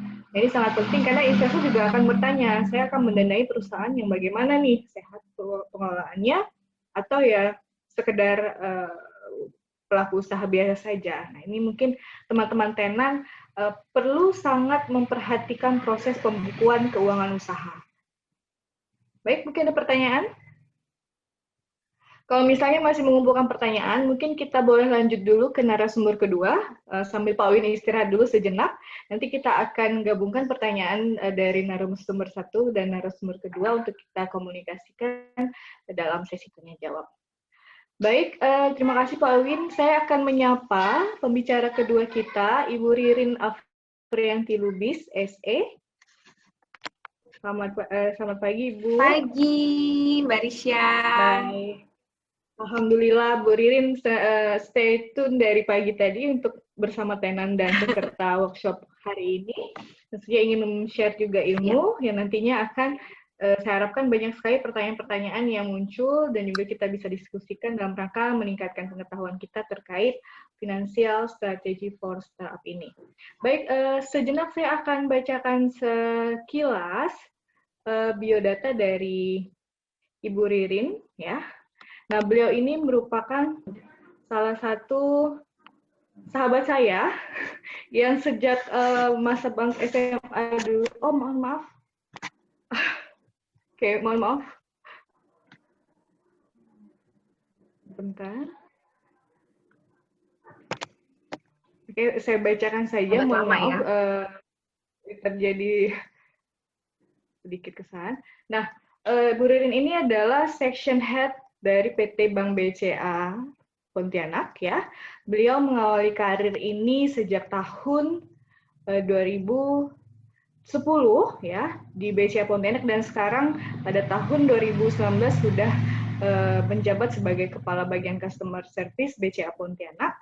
Beliau menempuh pendidikan di Sekolah Tinggi Ilmu Ekonomi Indonesia Pontianak pada semester 1 dan diploma 3 di Teknik Komputer dan Jaringan Politeknik Negeri Pontianak 2010. Nah, Mbak Ririn ini sehari-hari Ya, nanti mungkin bisa komunikasi, mungkin yang terkait dengan banking-banking itu bisa di emailnya ririnafriantilubis@gmail.com, dan tentu saja kita akan menyimak secara langsung bagaimana paparan dari narasumber kita pada hari ini. Baik, silakan Mbak Ririn untuk memulai presentasinya. Makasih Mbak Risha, wah luar biasa sekali. Senang banget nih ketemu lagi sama Mbak Risha setelah bertahun-tahun ya. Dari zaman SMA, itu kita ketemunya di ajang seperti ini juga ya kadang-kadang ya. Tapi dulu belum sehebat sekarang, udah bisa membangun startup nih generasi muda. Kalau dulu kita masih berbentuk karya tulis ilmiah yang dituangkan dan dipresentasikan untuk inovasi-inovasi yang dilakukan oleh generasi muda. Nah, baik, selamat pagi yang saya hormati Bapak Fahru Razi selaku manajer IBT Untan, Bapak Wiwin yang sebelumnya sudah memberikan materi sebagai narasumber sebelumnya di online workshop ini, kemudian para asisten manajer IBT Untan, tenan IBT Untan, yaitu para pelaku startup ya yang join pada online workshop. Baik, maaf sebentar. Saya cek koneksi, oke ya. Nah, perkenalkan saya Ririn. Seperti yang tadi sudah dijelaskan sama Mbak Risha, saat ini masih bergabung di BCA Pontianak, di mana pada kesempatan ini saya akan sharing mengenai the new digital era. Oke. Saya share screen-nya dulu, sorry. Maaf. Iya, baik. Nah, the new digital era. Bicara soal dunia digital, perkembangan teknologi digital tentunya berlangsung sangat cepat. Teknologi digital bukan hanya membantu mempermudah segala aspek dalam kehidupan manusia, namun juga memungkinkan mempercepat, mengamankan, dan meningkatkan efisiensi dalam kehidupan kita. Nah, dalam era digital sendiri ada dua jenis masyarakat, yaitu generasi muda yang bertumbuh dengan internet sebagai bagian dari hidupnya, ya, yang kita kenal dengan istilah digital native, maupun generasi sebelumnya yang beradaptasi dengan internet. Generasi pendatang di dunia internet yang kita kenal dengan digital immigrant. Nah, seperti apakah perkembangan tersebut? Mungkin ada yang bisa bantu saya, apa sih hubungan antara pensil dan juga kaset ini? Dari tenan mungkin ada yang bisa bantu jawab? Biar nggak kusut. Hubungannya. Kenapa, Pak? Biar nggak kusut. Biar nggak kusut ya? Iya. Iya. Nah, di zaman dulu, di zamannya saya nih ya, sama Mbak Risha mungkin masih dengerin musik zamannya SMP, SD, itu masih pakai Walkman ya. Ada kaset, terus kita mau putar nih di lagu yang kita mau, itu mesti pakai pensil, diputar-putar dulu, dibalikin ke lagunya tersebut, baru bisa dengerin musik. Nah, generasi sekarang mungkin nggak mengalami hal tersebut ya, karena mendengarkan musik di era sekarang ini cukup dengan sebuah aplikasi saja, gratis, bisa di-download di smartphone-nya kita, kemudian bisa dengerin lagu apapun, yang update lagu zaman dulu juga bisa. Begitulah teknologi yang berkembang. Begitu juga dengan dunia traveling.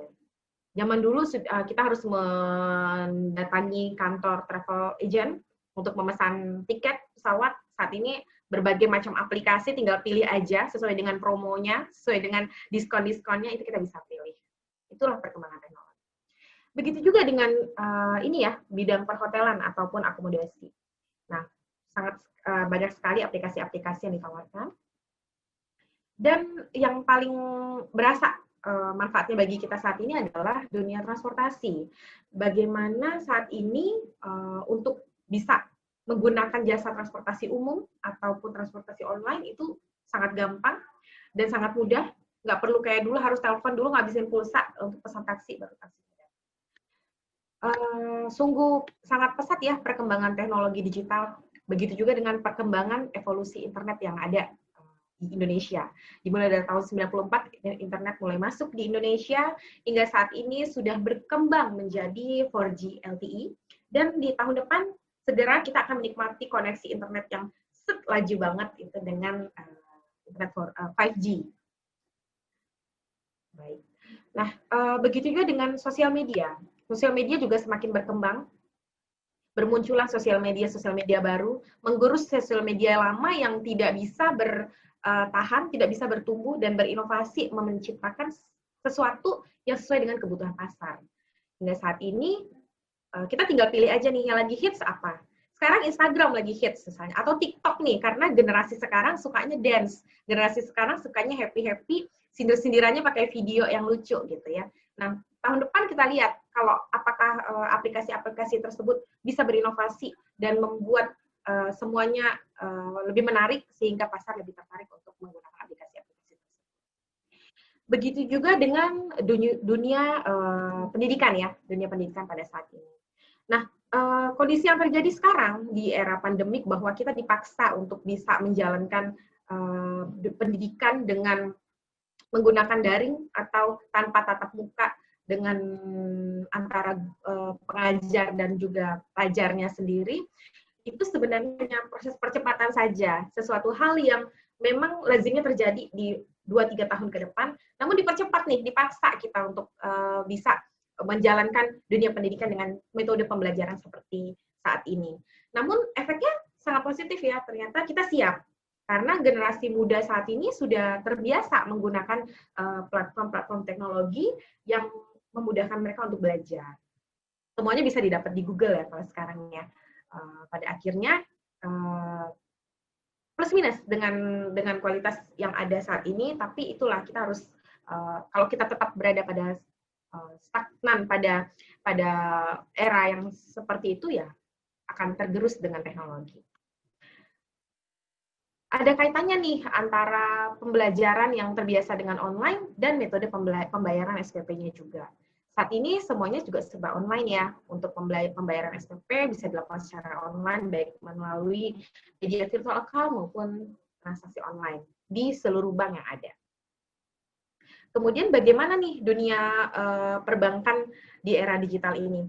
Layanan perbankan digital menggunakan sarana elektronik milik bank dan dilakukan oleh nasabah untuk memperoleh informasi, komunikasi, registrasi, pembukaan rekening, transaksi e-commerce, dan lain-lain.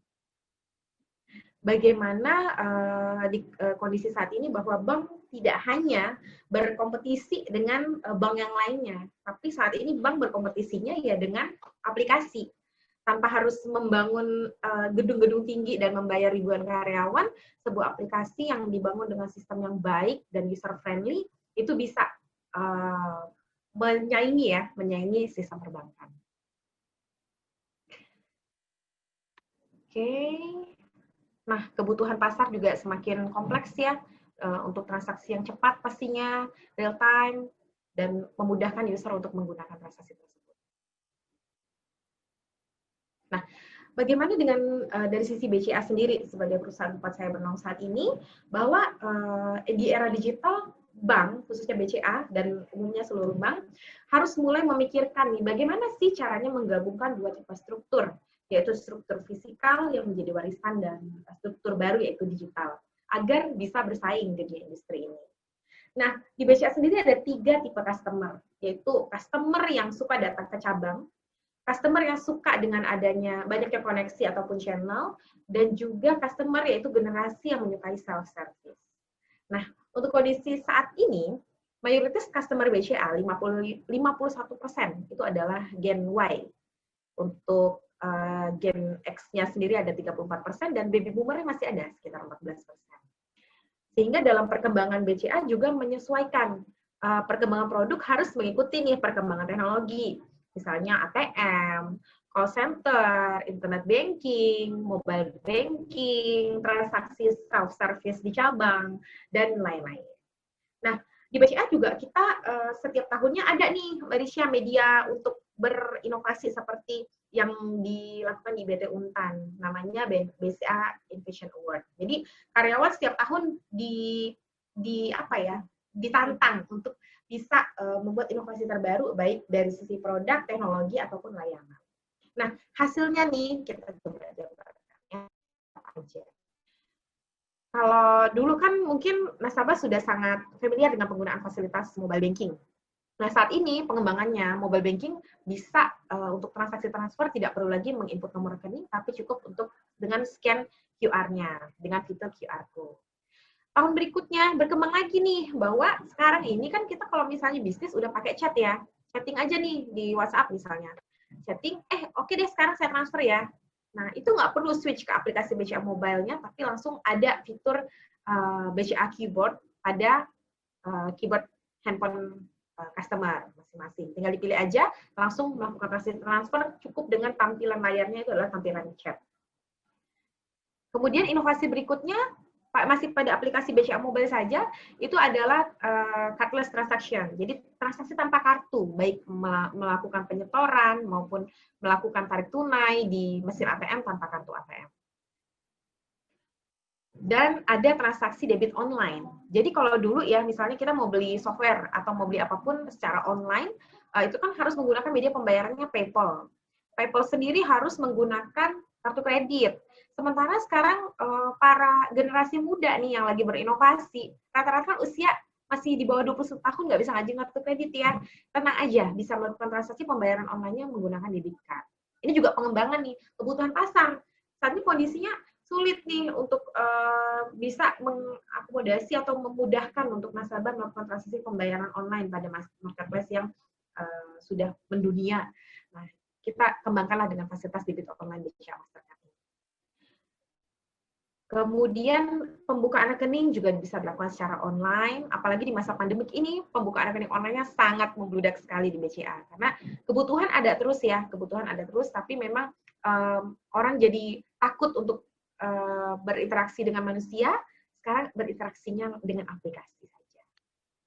Nah, pengembangan tersebut itu hanya cukup dari satu aplikasi BCA Mobile, pengembangannya begitu banyak. Dan saat ini inovasi-inovasi yang sedang ditawarkan oleh para karyawan ataupun dari eksternal juga banyak yang masih dalam pengembangan. Nah, saya ingat banget tadi dibahas sama Pak Aji soal aplikasi BeBe ya, BeBe. Itu bagus banget ya, aplikasi uang elektronik. Di mana untuk dari BCA sendiri kita ada aplikasi sejenis namanya Sakuku. Dan memang itu membuat kita menjadi lebih terbiasa transaksi tanpa online ya. Untuk menggalakkan ini juga ya, pemerintah kan sekarang udah transaksi sekarang non tunai gitu, semuanya serba elektronik. Nah, inovasi berikutnya yang dilakukan di BCA adalah Vira. Jadi Vira ini adalah virtual assistant. Nah, sama nih ikut pasar nih saat ini kan Jonas generasi muda ya, biar ada teman chatting. Nah, chattingannya dengan Vira sekarang. Jadi Vira ini membantu untuk melakukan akses perbankan cukup dengan chatting saja. Jadi tinggal chatting, Vira cek saldo dong, nanti Vira balas saldonya berapa sekarang. Vira cek mutasi rekening dong, cek transferan atau apa, nanti Vira akan balas. Jadi sistemnya mudah banget sekarang. Begitu juga dengan kebutuhan nasabah untuk berinvestasi. Jadi kita ada aplikasi namanya Welma, di mana aplikasi ini sebagai pengelola investasi dan proteksi, sehingga nasabah lebih mudah dalam melakukan investasi. Nah, inovasi tiada henti yang dilakukan oleh BCA membuat nasabah terbiasa yang melakukan transaksi secara self-service. Dengan sistem teknologi yang sudah dibangun dan dikembangkan selama bertahun-tahun, membuat BCA bisa terus beroperasi 7x24 jam dengan fasilitas yang bisa digunakan nasabah kapan saja. Nah, sehingga saat ini BCA sendiri sudah memiliki 1.246 kantor cabang, 17.673 mesin ATM, dan kurang lebih 21 juta customer account. Sama halnya dengan teknologi yang berkembang untuk transaksi online, BCA juga tentunya mengembangkan teknologi di kantor cabang. Dari transaksi yang biasanya dilakukan secara manual, bawa uang, ketemu teller, nyetor uang, gitu kan ya, dihitung dulu sama tellernya manual, nanti kalau ada kekurangan ataupun kelebihan baru dikonfirmasi lagi. Nah, sekarang semuanya sudah serba otomatis. Jadi untuk mesin ATM, mesin setornya sendiri sudah start teller yang bisa dilakukan sendiri oleh nasabah. Kemudian ada mesin namanya CS Digital, nasabah bisa ganti kartunya sendiri menggunakan mesin. Nah, teknologi saat ini sudah merubah dunia. Karena sekarang kita bisa lihat bagaimana teknologi itu sendiri memiliki pengaruh besar dalam dunia bisnis. Nah, contohnya, perusahaan sebesar Alibaba itu kan tidak memiliki inventory untuk menjalankan usahanya. Begitu juga Airbnb, tidak sebagai penyedia akomodasi terbesar di dunia, itu tidak memiliki properti sama sekali. Nah, perusahaan sebesar Facebook tidak perlu memikirkan konten pada aplikasi mereka. tapi user Facebook sendiri yang meng-create konten sehingga aplikasi tersebut bisa menarik user-user baru. Nah, hal ini membuktikan ya bahwa memulai sebuah usaha, teknologi adalah hal terpenting saat ini. Begitu juga para startup di IBT Untan ini ya, kalau saya lihat dari yang sudah diceritakan sama Pak Aji tadi bahwa semuanya mengedepankan teknologi. Nah, marketplace yang ada di BCA saat ini juga sangat menjamur ya. Ini baru yang umum nih, belum lagi yang sudah dibuat oleh di bawah IBT Untan ya. Tadi saya ada lihat beberapa yang saya udah tahu, Angkut, itu saya tahu. Kemudian beberapa aplikasi kayaknya juga udah punya rekening BCA kebetulan. Jadi saya udah pernah dengar memang konsep-konsep itu sangat luar biasa. Di umurannya teman-teman itu saya masih ngapain ya? Wah, ini udah bisa hebat banget, udah pada bisa bikin aplikasi. Nah, kemudian BCA sendiri juga berinovasi mengembangkan digital business dengan menyediakan media untuk para pebisnis itu melakukan transaksi sesuai dengan kebutuhan, apakah transfer terencana, multiple transfer, kemudian real-time payment, kemudian lebih berkembang lagi melakukan transfer payroll ya, gaji karyawan, transaksi virtual account untuk menerima transferan dengan one click, seperti itu. Semuanya dikembangkan karena kebutuhan pasar, yang memang dengan inovasi yang nggak pernah berhenti. Nah, bagaimanakah inovasi itu bisa berjalan? Tentunya dengan sistem yang namanya API, yang merupakan jembatan penghubung komunikasi antara satu aplikasi atau software dengan aplikasi lainnya. Untuk API BCA sendiri, ini kan merupakan sekumpulan fungsi aplikasi yang dibangun oleh BCA untuk menjalankan instruksi transaksi perbankan. Hal ini bisa kita lihat ya untuk cara kerja API-nya sendiri. Misalnya pada aplikasi Gojek, bagaimana sih kita dari tempat A ke tempat B, di saat itu juga Gojek bisa munculkan berapa tagihan yang harus dibayar oleh user. Begitu juga pada aplikasi Traveloka misalnya. Dari untuk harga tiket berbagai maskapai, kita pilih harga tiketnya, kemudian kita bisa tahu harganya kalau beli 2 tiket berapa, kita bisa pilih metode pembayarannya, baik melalui transfer online, melalui transfer virtual account, atau melalui kartu kredit, dan si aplikasi Travelokanya juga bisa langsung tahu nih, apakah user ini sudah melakukan pembayaran atau belum dan melalui media apa. Hal tersebut terjadi secara online berkat bantuan dari si API tadi. Nah, apa saja sih fitur-fitur API yang dimiliki oleh BCA? Nah, di sini ada untuk fitur melakukan informasi saldo, inquiry virtual account, lakukan transfer, inquiry status transfer, dan lain-lain. Hal itu semuanya bisa dilakukan secara online. Nah, selain API tadi yang sebagai jembatan untuk menghubungkan antara sistem si pelaku bisnis dengan sistem BCA agar bisa dinikmati oleh user, kita juga ada menginformasikan kepada pelaku bisnis untuk transfer pembayaran secara offline dan juga bisa dilakukan secara online, yaitu dengan QRIS, yang merupakan kode QR dengan standar Bank Indonesia yang dikeluarkan oleh BCA maupun institusi keuangan lainnya. Jadi dengan QRIS ini, si pelaku bisnis, baik bisnis perorangan ataupun perusahaan, itu bisa membuat QR-nya sendiri yang bisa dilakukan pembayaran menggunakan berbagai jenis media. Misalnya dari OVO, dari GoPay, dari Dana, dari BCA Mobile. Jadi customer ini punyanya apa, bisa dengan satu QR saja menerima pembayaran dari customer. Hal ini juga sangat cocok sekali dengan startup-startup yang saat ini sudah dikembangkan di BPUMKAN ya. Kalau saya lihat fasilitas ini pastinya sangat user-friendly, pastinya sangat update dengan kebutuhan pasar saat ini, dan juga dari sisi biaya juga sangat minim ya, karena kan untuk startup pastinya dari sisi mengelola biaya itu sangat penting banget, namanya bisnis baru kan, itu juga BCA menyediakan fasilitas-fasilitas ini dengan biaya yang sangat kompetitif dikarenakan untuk biar menjadi media untuk pengembangan bisnis. Baik, sharingnya sih sekitar itu saja Mbak Risya. Mungkin kita bisa tanya jawab supaya sharingnya bisa dua arah. Baik. Terima kasih Mbak Ririn atas paparannya.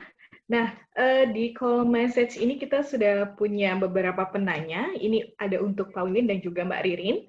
Oke, kita mulai untuk sesi pertama dulu. Ini ada penanya dari Mbak Maudina dari papon.id. Ini pertanyaan untuk Pak Wiwin, ya. Kalau misalnya masih pendanaan pribadi dan belum generate income, tetapi sudah dibuat perencanaan dan forecasting-nya, laporan keuangan yang seperti apa yang dapat meyakinkan investor untuk kondisi seperti ini, dan apakah mungkin untuk bisa membuat laporan keuangan yang bisa meyakinkan investor di tahap awal? Nah, itu adalah pertanyaan dari Mbak Maudina. Kemudian ada juga pertanyaan, bisa kita lihat, nah ini, atau mungkin ada yang langsung ingin menyapa, saya persilakan ya setelah saya membacakan ini. Nah, ada dari Risa Tania, nah, ini mirip saya ini namanya nih ya, Risa dan Risa. Iya, Risa dan Risa. Untuk Bu Ririn, perkenalan untuk Bu Ririn, nah, beliau nasabah BCA, nah ini pasti mungkin sering ketemu dengan Bu Ririn di BCA, dan punya bisnis penjualan kue. Nah, saya mau tanya Bu, Ibu fasilitas BCA apa yang cocok dengan bisnis kecil, dan karena dia perlu mengecek transaksi uang secara real time, apakah aman untuk menggunakan aplikasi BCA untuk transaksi? Kemudian next ada pertanyaannya, ada 3 pertanyaan lagi. Pertama dulu dari Dimas papon.id, ini CEO-nya ini papon.id. Nah, nanti Mbak Ririn sama Pak Wiwin nanti boleh di download di App Store ya. Ada papon.id, itu menarik sekali platformnya. Ya, Mas Dimas bertanya, inovasi BCA sangat banyak dan unik seperti yang dipaparkan sebelumnya. BCA menantang, apakah ada sistem yang dimiliki BCA untuk proses penemuan inovasi? Oke, kita di 3 penanya dulu, kita jawab, setelah itu baru kita ke pertanyaan selanjutnya. Mungkin yang pertama, Pak Wiwin dulu boleh Pak? Dari Mbak Maulida ya. Dengan pertanyaan Mbak Maudina ya, dengan bagaimana neraca pada awal berdiri lah seperti itu ya. Iya. Memang untuk perusahaan startup ya, dalam laporan keuangan itu kan ada yang namanya neraca awal gitu. Jadi neraca pada saat awal berdiri, jadi dibuat jadi posisi keuangannya pada saat awal berdiri itu kan ibaratnya dirangkumkan semua dulu. Di slide saya tadi ada memang studi kasusnya untuk membuat neraca awal, artinya perusahaan startup yang memang belum ada aktivitas operasi atau belum operasionalnya belum berjalan atau berjalannya tapi masih minim gitu ya. Langkah awal dalam laporan keuangan untuk perusahaan usaha-usaha startup atau UMKM itu ya tadi kita buat neraca awalnya dulu, artinya itu sebagai laporan keuangan yang pertama sekali ya pada saat awal berdirinya, sehingga bisa terlihat posisi keuangan pada saat awal berdiri. Dan itu kan biasanya masih pada dana-dana yang memang dari dana pribadi gitu ya. Artinya bisa jadi dari pemilik, kemudian mungkin patungan dan segala macam. Nah, kemudian bagaimana untuk meyakinkan investor memang terkait dengan usaha-usaha startup gitu ya. Kalau kita lihat usaha-usaha tingkatan usaha itu kan ada berapa tingkatan gitu ya. Dari mulai pada tingkatan kalau bisnis life cycle atau siklus bisnisnya itu memang pada tahap awal sekali atau startup, kemudian ada tahap grow dan ada tahap maturity ya. Dan dalam proses akuntansinya pun juga memang nanti tampilannya berbeda ya. Tadi salah satu yang dibuat adalah neraca awalnya. Kemudian memang kalau dilihat dari bisnis life cycle-nya secara arus kas, memang kalau kita lihat usaha-usaha startup ini secara perolehan laba semacam itu masih negatif gitu ya, artinya belum ada laba dan segala macam karena memang masih baru membangun. Kemudian pada arus kasnya juga masih negatif, operasinya masih negatif. Kemudian pendanaannya cenderung pada pendanaan pribadi gitu ya. Terus bagaimana cara kita untuk meyakinkan investor? Yang pertama tadi kita buat dulu ya laporan neraca awalnya sehingga itu terlihat pada saat awal berdiri asetnya si Papon ini dari mungkin kas yang dia patungan dimasuk itu misalnya berapa juta dan segala macam. Sehingga karena ketika investor tuh untuk startup dia juga paham bahwa usaha-usaha startup ini dia memang belum ada penghasilan, artinya dia tidak melihat pada berapa penghasilan yang sudah didapat oleh Papon, tapi tidak, karena tadi dia levelnya masih startup gitu ya. Maka yang dilihat oleh investor itu cenderung pada progresnya. Sehingga kalau kita sudah menyodorkan misalnya laporan neraca awalnya, misalnya Papon pada saat berdiri asetnya, aset fisiknya gitu ya, sudah 10 juta. Karena kalau mau lihat aset non fisiknya atau aset tidak berwujudnya mungkin perlu bisa juga dihitung dari operasional sudah dikeluarkan gitu ya. Itu dan lihat karena di dalam keuangan yang tadi seperti saya bilang, investor itu cenderung melihat startup tuh lihat pada progres kemudian peluangnya nanti ke depan gitu ya. Sehingga dia lihat Papon ini kan sebuah aplikasi gitu ya. Maka si investor ini bisa lihat dari progres kinerjanya si Papon ini bisa jadi lewat berapa banyak sudah orang yang mendownload aplikasinya, kemudian sudah seberapa populer si Papon ini di mata publik gitu ya. Sehingga tadi yang disebut namanya goodwill gitu ya. Goodwill itu adalah nilai yang disematkan untuk sebuah perusahaan di atas dari nilai bukunya gitu ya. Misal tadi di neraca awal si Papon ini cuma punya asetnya kira-kira 10 juta gitu ya. Tapi dengan melihat kepopuleritasan, kemudian lihat seberapa banyak sudah mendownload aplikasinya si Papon, sudah berapa familiar orang dengan dengan aplikasi si Papon ini, gamenya sudah mulai banyak dimainkan, kemudian lihat progres downloadnya sudah meningkat terus gitu ya. Maka investor sudah mulai meyakini kayaknya usaha ini punya peluang gitu ya. Sehingga dia lihat dari progres perkembangan si Papon ini, dia tidak melihat pada sisi laporan keuangannya karena memang belum ada aktivitas. Kalaupun dia laba ruginya masih minus ya karena wajar ya, karena masih membangun gitu. Artinya banyak pengeluaran yang dikeluarkan dulu, misalnya biaya riset, biaya untuk menggaji meng-hire yang tukang buat aplikasi, yang tukang buat icon segala macam gitu ya. Sehingga yang dilihat oleh investor ini dia lihat kepopuleritasan ya, tadi kalau dalam istilah akutasinya goodwill-nya atau brand image dari si Papon ini. Makanya saran saya untuk si Papon ini terus berinovasi sehingga kalau bisa menjadi trend center gitu ya. Jadi sehingga dari situ nilainya si Papon ini nanti seiring berjalan pasti akan goodwill-nya atau brand image-nya akan naik dan otomatis dia akan meningkatkan pamor dan itu akan yakinlah kalau sudah populer investor itu tidak kita cari tapi bisa datang sendiri gitu ya kan. Tadi melihat progresnya yang begitu besar, contoh saja ya seperti Gojek atau perusahaan-perusahaan startup yang lain yang saat ini kita lihat, Tokopedia dan segala macam itu dulunya juga memang di awal-awal ya proses pembangunannya tidak gampang gitu. Artinya teman-teman perlu tadi perencanaan yang baik terkait dengan R&D-nya gitu ya, dengan riset dan segala macam. Dan saran saya setiap biaya yang dikeluarkan oleh teman-teman Papon terkait dengan riset dan segala macam itulah yang nanti sebagai patokan untuk menghitung ya aktiva tidak berwujudnya tadi, aktiva yang aset-aset yang tidak nampak, tapi bisa dihitung lewat dari seberapa besar pengorbanan si Papon ini dalam membangun brand image-nya si game Paponnya tadi itu kan. Maka nanti yang dinilai di asetnya itu bisa jadi si Papon ini ya, sama seperti kayak usaha startup yang teknologi yang dia tidak punya aset berwujud, tapi yang aset yang tidak berwujud berupa brand image atau hak cipta dan hak paten yang nanti mungkin pada legalitasnya Papon yang memiliki ya. Jadi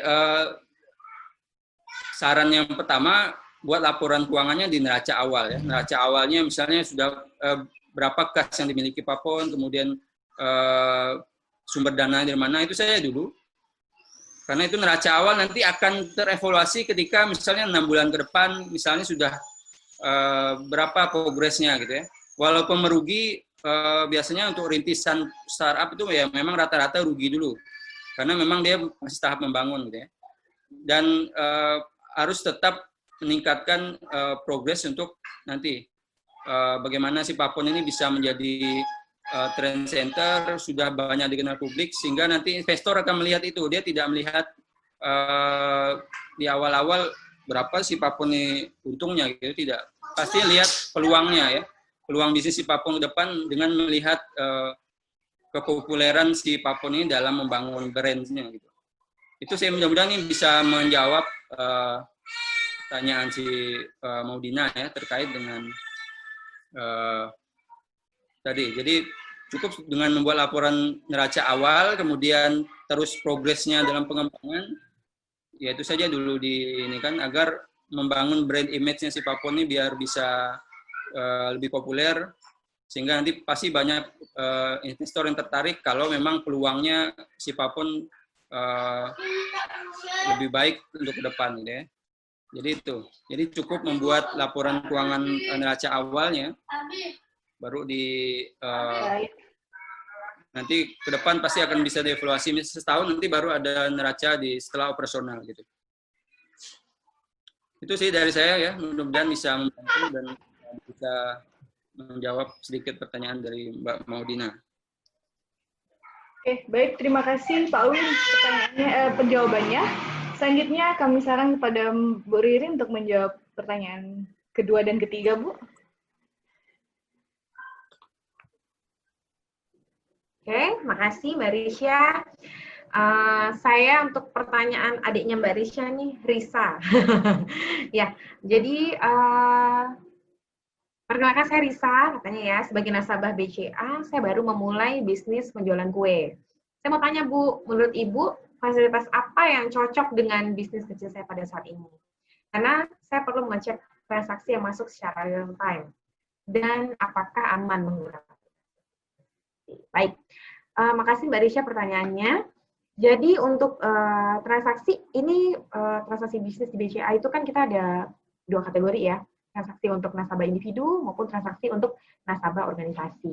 Kalau misalnya Mbak Risha masih untuk masih individu, belum ada badan hukumnya untuk usahanya, maka bisa dengan menggunakan untuk cek transaksi secara online dengan Vira. Kalau Vira itu kan terhubung dengan rekening atas nama pribadi ya, di aplikasi lain. Nah, itu nanti tinggal chat Vira aja, mutasi rekening. Nah, itu Vira akan langsung balas saat itu 4 transaksi terakhir di rekeningnya Mbak Risa itu apa. Kemudian ada juga aplikasi BCA Mobile yang bisa dicek secara manual untuk informasi mutasi rekening sampai dengan 31 hari terakhir. Itu di aplikasi BCA Mobile. Kemudian untuk Mbak Risa memudahkan transaksi menerima pembayaran untuk di bidang individu ini, maka bisa dengan QR code di pengembangan aplikasi BCA Mobile. Jadi sebenarnya cukup dengan satu aplikasi BCA Mobile, Mbak Risa sudah bisa melakukan ataupun mengidentifikasi pembayaran ataupun menerima pembayaran untuk customer Mbak Risa melalui aplikasi BCA Mobile. Seperti itu. Nah, untuk dari sisi keamanan sendiri, untuk login ke aplikasi BCA Mobile itu menggunakan user ataupun seperti kode akses ya, jadi seperti PIN dengan PIN itu 6 digit huruf dan angka kombinasinya. Nah, jika sudah login, ketika Mbak Risa akan melakukan transaksi, itu juga harus menggunakan PIN. Ada PIN-nya lagi. Jadi 2 lapis keamanan. Pada dasarnya semua transaksi, jika PIN-nya memang dijaga dengan baik dan hanya diketahui oleh nasabah, maka dari sisi sistemnya itu sudah aman. Seperti itu, Mbak Risa. Baik, kemudian saya lanjut ke pertanyaan berikutnya. Terima kasih Mbak Risa pertanyaannya. Selanjutnya ada Mas Dimas ya, ini dari papon.id. Perkenalkan saya Dimas, inovasi BCA sangat banyak dan unik, seperti yang dipaparkan sebelumnya. BCA menantang anggota untuk menemukan inovasi baru. Apakah ada sistem yang dimiliki BCA untuk proses penemuan inovasi? Nah, jadi di BCA sendiri, untuk internal karyawan, itu kita punya 3 jenis media untuk berinovasi. Yang pertama namanya BIA, BCA Innovation Award. Ini bisa melakukan inovasinya itu dengan pengembangan produk ataupun pengembangan layanan. Seperti pembukaan rekening secara online yang dilakukan di BCA Mobile, itu juga hasil dari BIA tadi. Kemudian ada juga FinHacks, ya, dari sisi teknologi. Nah, itu adalah bagaimana si karyawan atau peserta itu ditantang untuk bisa membangun sistem dari sisi teknologinya BCA. Kemudian ada juga itu sama inovasi juga, tapi lebih ke cara kerja. Kalau kita biasanya yang kita terapkan itu Kaizen, nah itu tapi lebih dikembangkan lagi secara detail dan bisa diterapkan di semua semua unit kerja. Dan kalau ini dia harus sudah dicoba ya, harus sudah ada praktek selama minimal 6 bulan sudah dijalankan. Jika nilai efektif baru bisa dinaikin ke ke inovasi ini. Nah, kalau untuk dari eksternal sendiri, itu BCA sering mengadakan kayak challenge ya buat karyawan, ataupun bisa buat eksternal, buat nasabah-nasabah. Kita pernah bikin kompetisi hacker. Jadi, untuk para hacker-hacker di Indonesia, silakan membuat, menghack pada sistem BCA misalnya. Nanti pemenangnya dapat hadiah. Sebenarnya itu salah satu ini juga ya, salah satu BCA menginovasi dari supaya mengamankan sistemnya sendiri, tapi bagaimana caranya bahwa kondisi sekarang teknologi berkembang terus, orang semakin canggih, hacker semakin canggih, diajak temenan nih hackernya, kayak gitu. Nah, kalau untuk sistem sendiri, saat ini pada dasarnya seperti IBT Untan juga ya, bahwa namanya inovasi kan pasti perlu adanya review dari berbagai pihak. Nah, maka reviewnya masih dilakukan secara manual. Tapi pengajuannya itu ada sistem. Jadi pengiriman berkas proposal, kemudian pengiriman layout, kemudian pipeline segala macam itu dilakukan menggunakan media sistem. Jadi tidak tatap muka langsung dengan para juri yang menilai, tapi nanti dilakukan secara virtual juga. Seperti itu, Mas Dimas. Baik, selanjutnya dari Mas Mardianto ya, dari Beibei. Nah, Mas Mardianto ingin katanya punya target nih ke depannya bekerja sama dengan franchise untuk channel menyimpan uang koin kembalian secara langsung melalui kasir di franchise. Nah, untuk fasilitas virtual account apakah dikenakan biaya per transaksi atau sistemnya bagaimana, Bu? Nah, kalau saya udah sempat baca nih proposalnya slide presentasinya BB kemarin di-share sama Mbak Rizkia. Nah, kalau untuk sistem BB ini paling cocok adalah VA atau virtual account yang online ya. Virtual account online yang terhubung dengan sistem API. Nah, di mana kalau misalnya ada customer yang mau top up nih, misalnya kan udah simpan uang koin 3.500 nih di dalam aplikasi BB-nya, mau bayar parkirnya 5.000. Kurang kan? Nah, itu bisa dilakukan melalui transfer virtual account supaya bisa langsung real time saat itu juga digunakan lagi untuk belanja misalnya atau bayar parkir. Nah, untuk biaya sendiri, untuk saat ini, per 1 kali transaksi transfer virtual account itu dikenakan biayanya sebesar 2.750. Kalau untuk institusi pendidikan, untuk virtual account BCA ini saat ini free. Jadi kayak sekolah-sekolah, kita free 1 tahun biasanya. Sekolah-sekolah, ataupun lembaga keagamaan, biasanya kan yang lagi in juga sekarang, kalau mau nyumbang dari lembaga keagamaan, masjid ataupun gereja, itu kan pakai transfer ya. Pakai transfer itu juga free. Seperti itu. Juga sekolah-sekolah. Jadi kalau bayar SPP, 1 tahun biasanya kita free-kan. Baru tahun berikutnya di-review lagi masalah biaya. Kemudian, nanti Mas Mardianto untuk informasi lebih lanjut soal API-nya boleh hubungin ya. Kita dengan senang hati BCA akan bantu untuk memfasilitasi. Kemudian ada Mas Aditya. Mas Adit dari Cakap Hukum ingin Cakap Hukum ini yang aplikasi untuk ini ya konsultasi hukum kalau biasa ini. Katanya bertanya apakah ada cara untuk menentukan inovasi seperti apa yang dianggap user friendly bagi customer. Pertimbangan di era seperti sekarang ini jika terlalu digitalized akan kemungkinan tidak gampang ya untuk bisa masuk ke semua lapisan masyarakat. Nah, Mas Adit, kalau misalnya dari bicara inovasi, itu pasti kan review ya, review terhadap user yang akan penggunaan, kemudian kita lihat kebutuhan pasarnya seperti apa, dan kita pertimbangkan juga bahwa apakah bisa digunakan di semua kalangan. Paling saya gunakan contoh aja ya, contoh misalnya sudah implementasi di BCA. Misalnya aplikasi ini, kita kembangkan aplikasi yang bisa digunakan sama kaula muda. Generasi muda mah gampang banget, belajar sekali aja langsung bisa. Buka rekening online itu nggak perlu pakai panduan, lihat YouTube sekali langsung bisa, nggak perlu nanya. Nah, tapi kalau bagaimana dengan Gen X dan juga gen baby boomer yang notabene nasabah kita juga butuh sentuhan dari BCA. Nah, kita kembangkannya seperti itu. Untuk generasi-generasi yang masih senang datang ke cabang, melakukan transaksi secara manual, tetap kita sisipkan teknologi di dalamnya, yaitu dengan fasilitas misalnya mesin CS digital, mesin start teller, bisa setor sama tarik tanpa berhubungan sama teller, langsung pakai mesin. Tellernya cukup input transaksi aja, hitung nasabah hitung sendiri menggunakan mesin. Nah, apakah semua nasabah akan bisa langsung menggunakan fasilitas dengan teknologi seperti itu? Tentunya tidak. BCA sediakan satu pemandu, ada guide-nya. Namanya kita duty officer kalau di cabang. Duty officer atau CXO. Nah, itu berfungsi untuk memandu nasabah menggunakan mesin-mesin digital yang ada.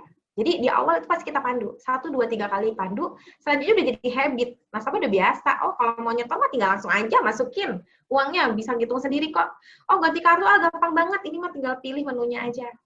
Nah, tapi mereka sudah punya positive experience pada saat dipandu oleh si guide ini, sehingga kita anterin si user untuk bisa menggunakan teknologi ini. Karena nggak semua orang memiliki kemampuan dan juga bisa nerima teknologi dengan sangat cepat pada saat ini.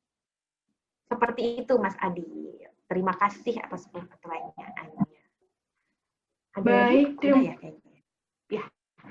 Baik, terima kasih Bu Ririn atas jawaban yang sangat luar biasa dan juga Pak Wiwin penjelasan yang sangat komplit dan komprehensif dengan semua pertanyaan dari peserta ini. Saya rasa ini adalah diskusi kita pagi yang sangat menarik dan tentunya sangat bermanfaat bagi teman-teman tenan. Nah, sayang sekali harusnya masih banyak pertanyaan, terutama juga dari saya. Pengen banyak tahu tentang Vira itu juga sangat menarik ya Bu Rin ya. Dan saya juga sangat pengen nantinya kita boleh diskusi Pak Wiwin terkait merancang bagaimana tenan ini kita mampu untuk mengolah pendanaan sebaik mungkin agar nanti untuk usaha kedepannya itu membantu sekali, terutama bagi pengembangan usaha dan tentu saja dalam menggait investor. Nah, kesimpulan yang bisa saya ambil dari kedua narasumber ini adalah bahwa dalam pengelolaan usaha, pencatatan transaksi keuangan itu adalah muka awal yang sangat penting dalam kita melihat keuangan perusahaan. Jadi, untuk para tenan jangan lupa untuk mencatat seluruh transaksi penjualan, produksi, pengeluaran, dan sebagainya di SOTOP. Karena itu akan berpengaruh terhadap bagaimana kita mengelola keuangannya. Nah, kemudian dari aplikasi-aplikasi serta inovasi yang dihadirkan BCA ini membuat kita semakin termotivasi dan bisa menjadi motivasi untuk kita terus berinovasi, terutama dalam implementasi teknologi dalam pengembangan usaha kita. Terima kasih atas waktunya Bapak Wiwin dan Bu Ririn. Mohon maaf bila penyelenggaraan ini terdapat mungkin banyak kekurangan, kita akan sempurnakan lainnya. Dan kepada para penanya, kita akan ada spesial apresiasi untuk keterlibatannya dalam sesi tanya jawab. Ditunggu nanti hadiah menarik dari IBT Untan.